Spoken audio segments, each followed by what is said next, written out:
Christian parenting.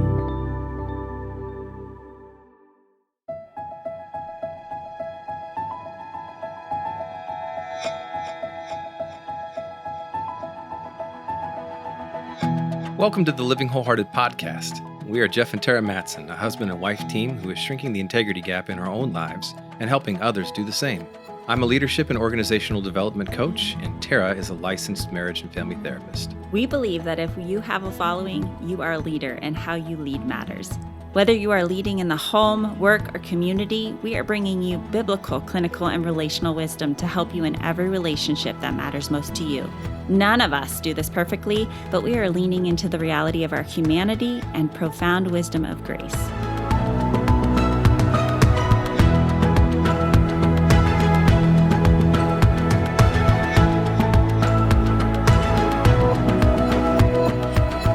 Well, this morning I'm missing Jeff as he is out on the Deschutes River with our youngest daughter. He's with his best friend and his daughter, and they've been waiting to take out our 13-year-olds on the Deschutes for an epic fly fishing, river rafting, and camping trip in some of the most beautiful parts of our home state, Oregon. So with that said, many of you have enjoyed a previous interview with our Save the Storks CEO, Diane Ferraro, and today I have the honor of actually interviewing Natasha Smith, who co-authored with Brittany Smith, Unplanned Grace, a compassionate conversation on life and choice, published by David C. Cook. And at first glance, pro-life and pro-choice ideologies appear staunchly opposed to each other. But what if life and choice didn't have to be in opposition to one another? What if a woman's life and the life of the unplanned, unborn, would both thrive simultaneously? Whatever your story today or wherever you land on this particular issue, I hope you can listen with a heart and a mind open to learning. Save the Storks, a pro-life nonprofit, exists to support pregnancy centers nationally, and it's working to change the narrative around unplanned pregnancies. I want to introduce you to Natasha, who works there at Save the Storks for 5 years as the creative projects manager and the church resource manager. She supports the pro-life movement by telling stories through writing, video, and photography. After so many interactions with women who nearly chose abortion, Natasha compiled their stories and co-authored this book, Unplanned Grace, to help people understand how complex and nuanced a woman's decision is and how we can offer a more holistic support. She continues to speak and write on pro-life issues with the hope of cultivating a compassionate approach to women facing these unplanned pregnancies. She's got a vast academic background, and you're going to learn more about her as we enter into this interview. Natasha, I'm so grateful to have you here with us today. Thank you, Terra, so much for having me and for being willing to have this conversation at such an important time in our nation's history. Absolutely. We are right on the edge of some real shifts. I want everybody to really understand a little bit of the backdrop of who you are. We just did a little bit of your bio, and at Living Wholehearted, we know that everyone has a story, particularly leaders and those who are on the front end of leading a charge or wherever they're called. Talk a little bit about the backdrop of your own story and what has led you to this particular type of work. Yeah, it's a little bit different because I grew up on a farm in northern Michigan, away from like any pregnancy centers or any of these kind of issues. I was very much isolated from all of it. But my parents were pastors and missionaries as well, and they had 4 miscarriages. And so all throughout my childhood, they would speak to the lives of those children and how I had other siblings, and the value of the unborn was instilled so early in my life. And I'm really thankful for that. And throughout the years, I ended up really being gravitated towards a biblical theology. I have my undergrad in Bible theology, and I'm studying Old Testament at Denver Seminary because I see how it plays out in our practical day-to-day living in ways that some may not. And so what attracted me to the pro-life movement is this concept of having all life being valued, no matter how small, old, age, size, nothing changes it because we're made in God's image. And that was something that he gifted us from the very beginning, and it's still present within us. And that provides the foundation for how we interact with people in all social issues, including, of course, this, but then things that might align more on the left side of things, how we care for the poor, the immigrant, the ostracized, and those who are really having a difficult time. We care because we're all equally made in God's image. And so that's really what pulled me into this work. And it's a joy to help people connect those dots so that we live faithfully in light of what Christ has told us to do. So I hear that a little bit of your parents' own story, and just again the way they were living out their life, and then your heart for the word and integrating God's more holistic heart for people. I hear that compassion you have for real lives and real struggle. And I think so often people think of the abortion issue. Even saying that sounds so the abortion issue.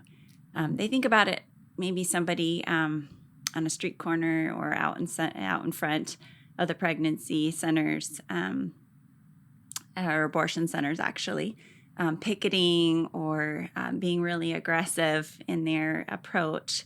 Talk a little bit about that compassionate approach. Help people understand maybe if they are a little bit more on the left side and really have a heart for these women who are faced with some really difficult decisions. Absolutely. I've seen that as the one place we can all agree is that women's life really matters. And if we can start there, we can work our way backward to actually show how pro-life sphere is more holistic. And I'm sure we'll talk about that later. But yeah, the approach that has been seen typically organized three main things: God, baby, and mom, in different ways. So originally it was, we talked about abortion as a sin. And so we prioritized God, talked about baby, and mom was third. And then that shifted to really focus on the apologetic of life. Life is really important. The unborn is a living being. And so we put baby first, and then would talk about, the morality and God. And then again, mom was last. And what Save the Storks has been modeling, and what a lot of the pro-life movement has shifted to, is realizing, like, wait, if we don't talk about mom first and care for her, she doesn't have capacity to think about that unborn child or God, because her life really feels like too much. And so often I've heard women say that they felt like they had no other choice. So they feel like a victim of their circumstances. And so if we can surround mom with love, with support, with the real practical ways of caring for her real needs, whether it's the economic pressures, relational pressures, or even health concerns, we can help her create margin to care for that unborn life, and in doing so, truly empower women in a very holistic way. I so appreciate that. We talk about trauma-informed theology a lot. Several podcasts, if you're interested, just Google that. You can listen more on that. And in our book, we talk about that a little bit more. And I hear that in what you just answered, because trauma-informed theology is slowing down and actually walking with at each step. So you're saying coming alongside the mom and really attuning to her so that at that time she's experiencing God's love and not just being told, move from A to Z and left to do it on her own. And what happens is enormous healing happens. God's grace is really profound in those moments. Okay, so talk a little bit about why you wrote this book, and particularly why now. Yes, so this book was birthed out of a lot of years of I was able to meet with about half of the women that are featured in the book.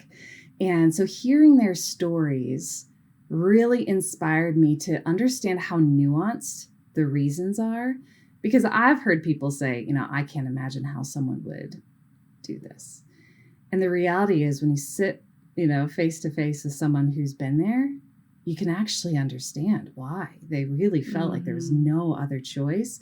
Like you said, there's a lot of trauma, there's a lot of pain, there's a lot of force. 74% of women say they felt pressured.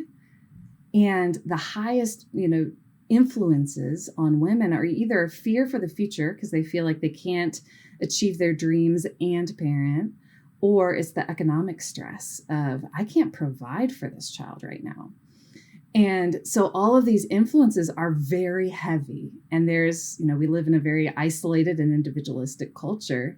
So these women feel like they have to do it all by themselves. And it just feels like it's too much. And so what I wanted to do with this book was showcase to people, these moms care. They want to provide for their children, but they can't right now.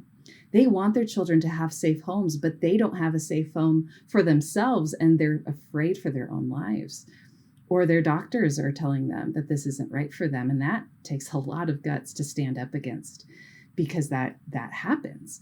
And so I wanted to help us broaden our minds to understand this is very real. It's very difficult. And if we can start with this place of valuing her and understanding what her real needs are, then we can actually help meet those needs and provide solutions that will help her feel like she can do this, rise above those circumstances, and not get trapped in those cycles of poverty or abuse that continue on when abortion, tends to be the answer. So we wanted to do that. And my co-author, Brittany, did an incredible job too. So I told the stories of women who were facing these different things, and she highlighted organizations that meet those particular needs. So each chapter talks about just one, and there's many across the nation, organizations that help, with the economic issues, with women who are homeless, with children who are being pressured by their parents and going to become homeless, or, those who are in domestic violence situations. Where can we go to help women out of those situations? And so this book can kind of be an index as well of helping those around you who might be facing any one of these issues to say like, oh, here's actually national organizations that can help meet these needs and help women rise above those circumstances. So I couldn't have picked the timing. I mean, to see what has happened in our world in the last few years is mind-blowing. And so I can only say it's God, his providence in allowing us to write it in this season and provide this resource for the church, ideally, to be more equipped and be involved in this issue. Wow. So you're telling the story of these women, again, trying to help the reader not only have compassion maybe for themselves and maybe seeing a bit of their story. That's so often, as I've walked with women in the counseling office, many, many women have had abortions. And when they start to tell their story and understand why, they have grace for themselves and are able to receive that forgiveness that God so offers. But there's a grieving process. Yes. You're telling the story and providing resources and saying, here's an action step or something that can help versus just telling the story. I love that. Exactly. And we do cover, for those who've had abortions, we also talk about fatherhood, the importance of men in these stories. We talk about the hard issues. So we really try to cover as many issues as we can and acknowledge that, many people have experienced this, but these stories don't have to define us. And there's so much hope for the future. Yeah, and it keeps us from talking about an us and them, which is something that I get frustrated with sometimes, especially even in the church, but rather than all of us, that we're in this. And so we can kind of find pieces of those stories, even in our own stories. Would you be willing to maybe share one of the stories with our listeners? Yes. One of my absolute favorites. Her name is Rosliani. And this one I like because it crosses some of the bridges of right or left sides, if you want to be political, which we avoid the politics, but because we recognize this is around people.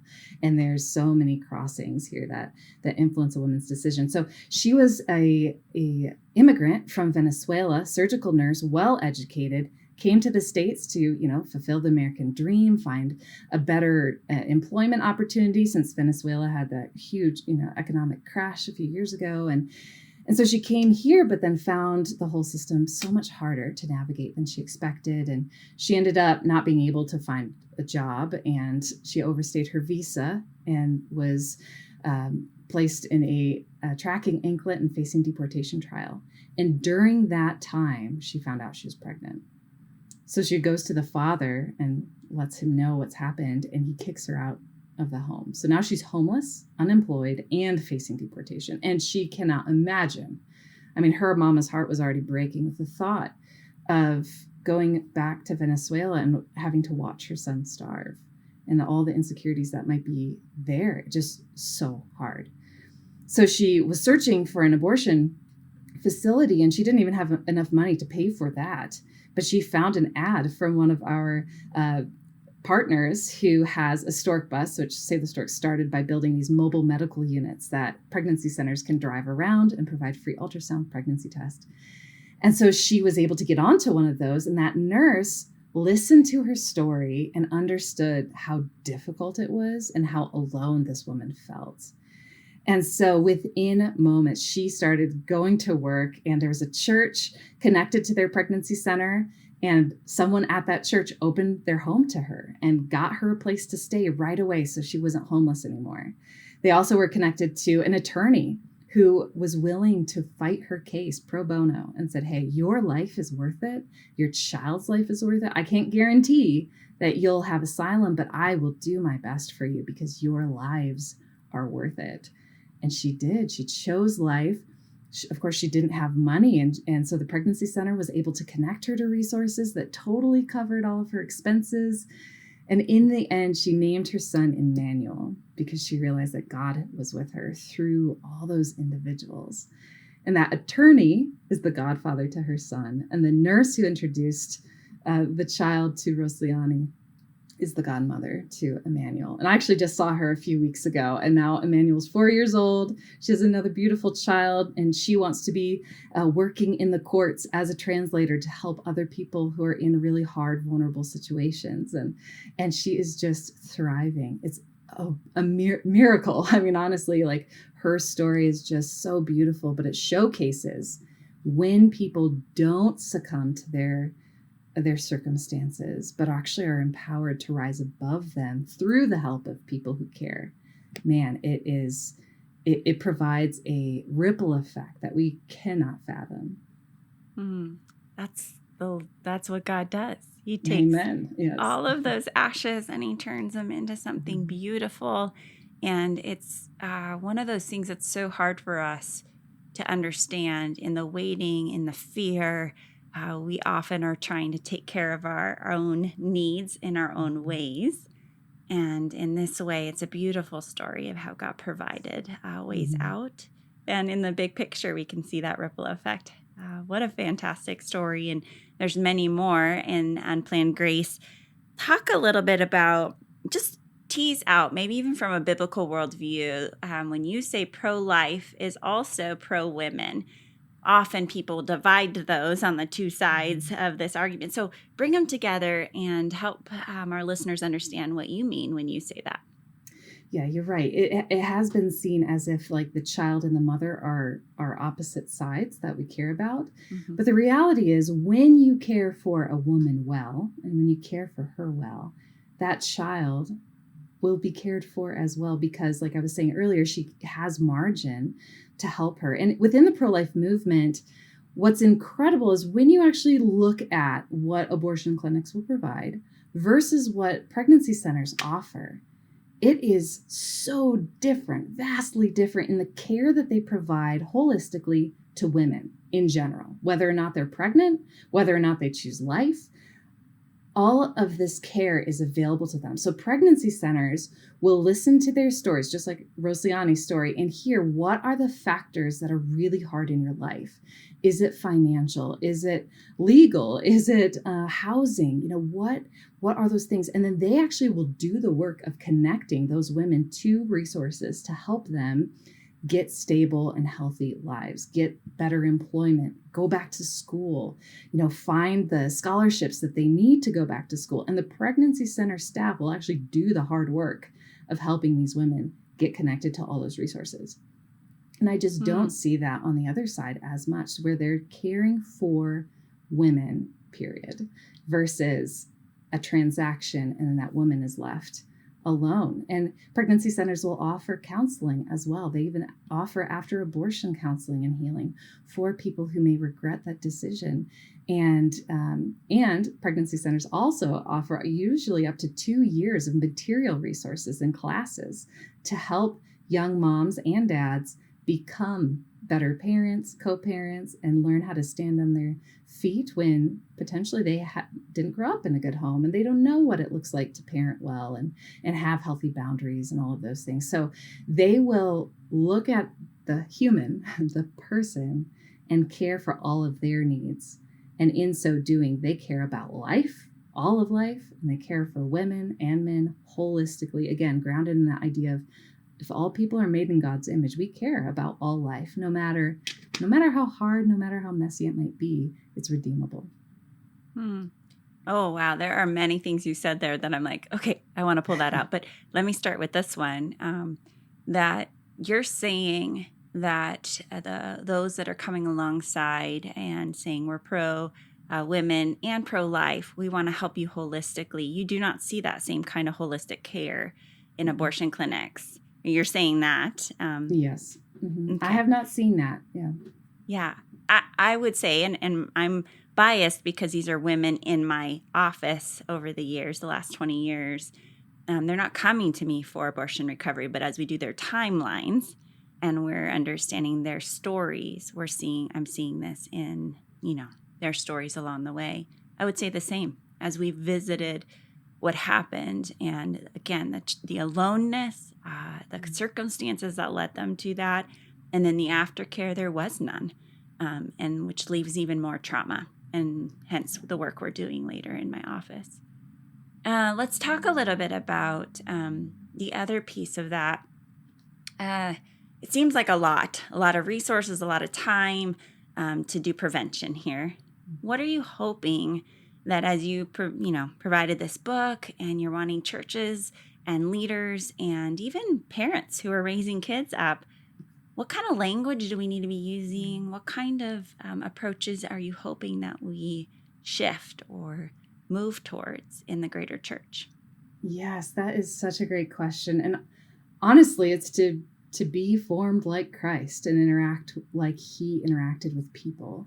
And one great example of that I just love going to is in Luke 15. And in that story, we have 3 stories that he tells of the lost sheep, the lost coin, and the lost sons. But before he gets into all those stories, the religious elite come to him and say, how can you be around sinners? And there's all this judgment and shame. And I think in the past, the church has had that kind of language versus how Jesus turns that and says, no, these are lost. These are my children. His heart is willing to leave everything to go after, to bring them home. And that's what the church needs to be walking in, of having that expression to those who are facing this decision or who have those scars. And so what we can see in Jesus is modeled over and over and over again is that he goes to where they are. He goes out and he meets them where they are. He meets their real needs. He heals people first and then he invites them into the kingdom. So he's willing to meet those practical needs and then offer healing for those deeper wounds.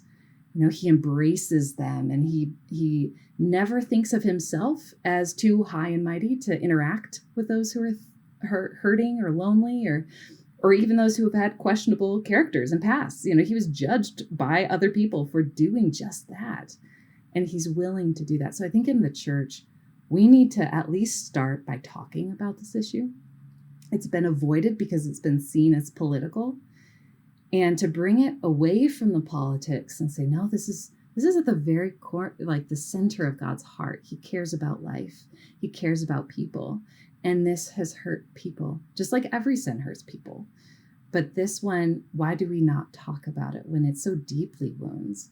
And so that's where I would love the church to just be able to start talking about, even in just like momentary, like mentioning abortion. I've heard from some pastors who've contacted me after and said like, hey, I actually just made a passing statement and included this in the list of the things I was talking about. And people came up after and said, I've never told anyone.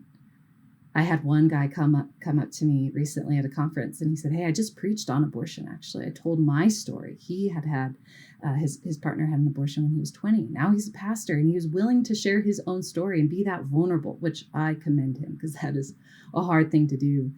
And he said a guy who was like 70 came up and just mourned, cried, grieved on his shoulder because he had never had a place to release that. So if the church can become a place that's safe for people to, first of all, know that they could come if they're in an unplanned pregnancy and have a support system and care, but then also for those who have had abortions to find healing and know that they won't be judged or ostracized because of their past, but know that this is one of all of the things that Christ died for. And he has also come to give us abundant life, and he welcomes us into that no matter what the backstories may be. Such an amazing message of grace. And you're talking about men, and men matter as well. You said that earlier, and both the stories you shared were men who had partners who had abortion. And I sat with a client for years. We're working through his own story, his marriage, some of the behaviors that he was struggling with in his marriage, mostly sex addiction, pornography. And so working through his story, abortion was one of those early ones on his timeline, but he never was able to say it out loud. And as we were doing something called EMDR, which is a treatment for PTSD trauma survivors. But basically, trauma lives in the emotional part of the brain. It lives in the body. And so we were processing, and his back pain, he had always lived with the back issues. In fact, was going to maybe even have back surgery at some point. And as we were doing EMDR, a lot of the emotional grieving came out of his back, and it was all about that abortion. That was when he was 16. And here he was in his late 40s. And so that reality for both women and men, that anytime we're hiding something and we don't have a safe place to, one, confess it, and then find empathy and care and comfort to grieve and to process, it manifests in all kinds of funky ways. So talk a little bit more, maybe before we move on from these men, what kind of resources are there for men outside of just coming forward in a church service when they, are able to confess? What else can they find for their own journey? Yeah, a lot of pregnancy centers, and this might not be what you expect in a pregnancy center, but many pregnancy centers offer men's counseling and men's classes and fatherhood programs and abortion healing classes where they can come alongside people who will care for them, pour into them, mentor them, and help lift them up, because there is a lot of fear revolving, all around this issue, especially if they're facing an unplanned pregnancy. But pregnancy centers are there for them as well, because they're part of the story. And so many women, there's a CareNet study recently that found that over 61% of women included the father in their decision regarding their pregnancy. And so their voice was actually louder than even her mother's or other, doctors. That father's voice really matters.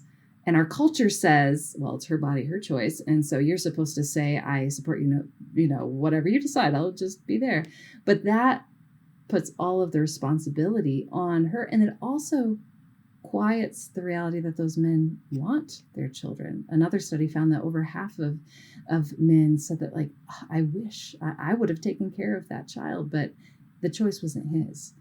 And so there are men who are dealing with that pain or facing the reality of an unplanned pregnancy and don't know what to do. And I would just encourage them to find their local pregnancy center and find out what kind of support there is there, because they have incredible work. Also, CareNet is a national organization. They have an amazing program called the Joseph Project, where they really walk alongside men from a biblical perspective of how did God tell Joseph to interact with an unplanned pregnancy when Mary was pregnant? We don't think about it in that way, but the reality still is there that Joseph wasn't expecting this to happen. Neither was Mary. And yet God interacts with them and rises Joseph to a place of being a father figure for Jesus in his earlier years, and so there's a lot of really great resources, but CareNet is a great place to start, as well as the local pregnancy center.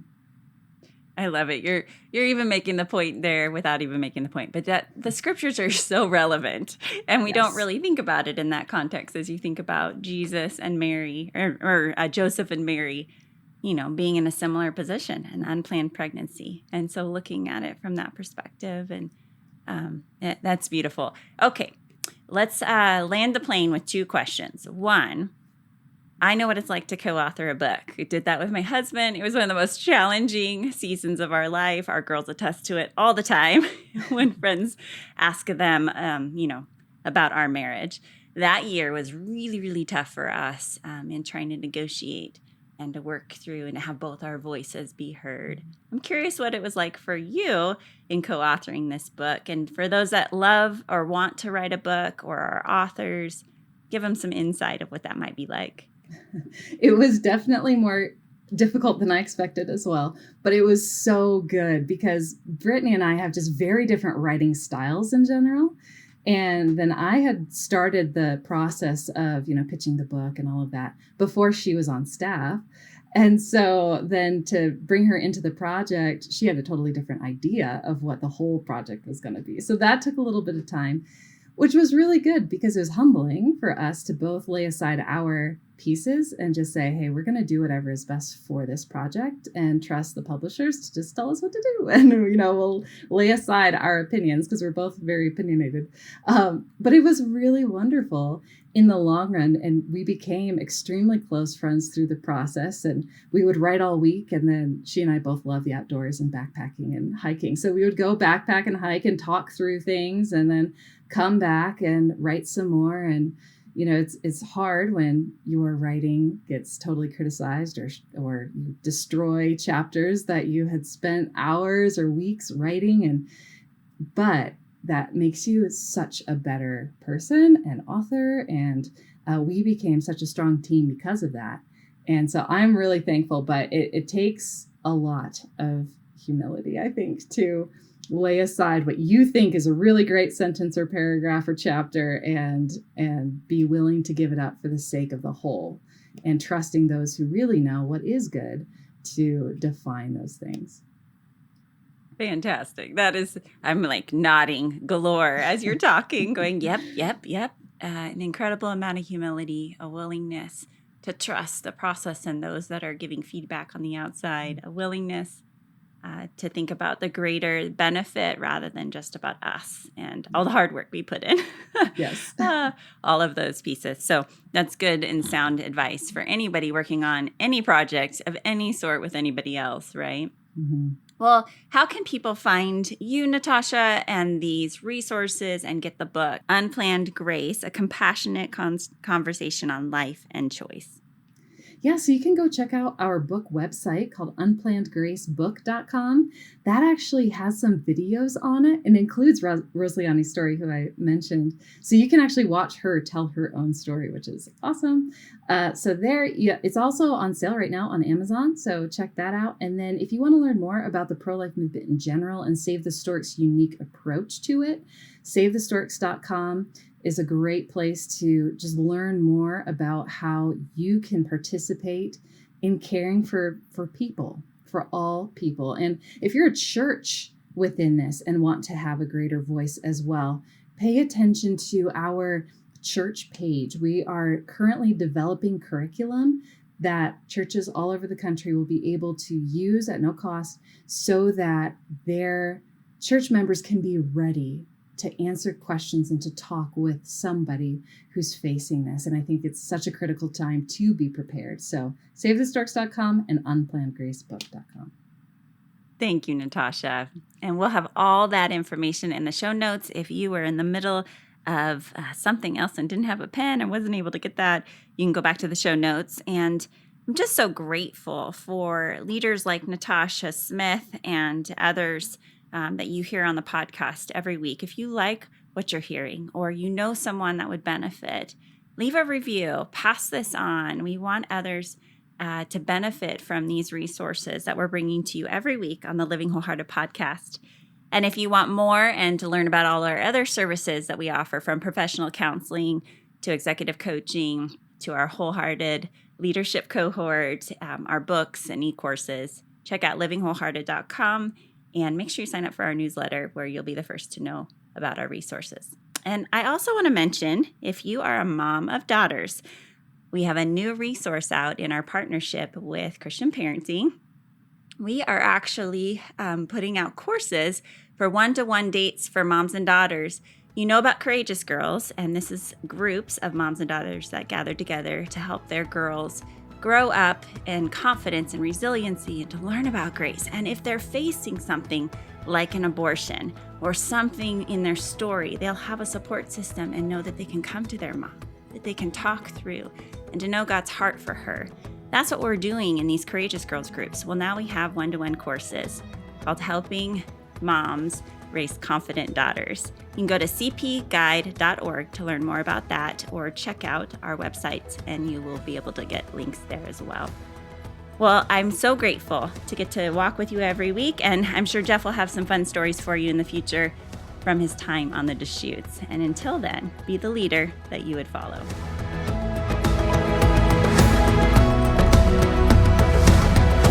This podcast is powered by Living Wholehearted, Courageous Girls, and the Christian Parenting Podcast Network. Thank you for joining us in this critical movement of shrinking our integrity gaps between what we preach and live.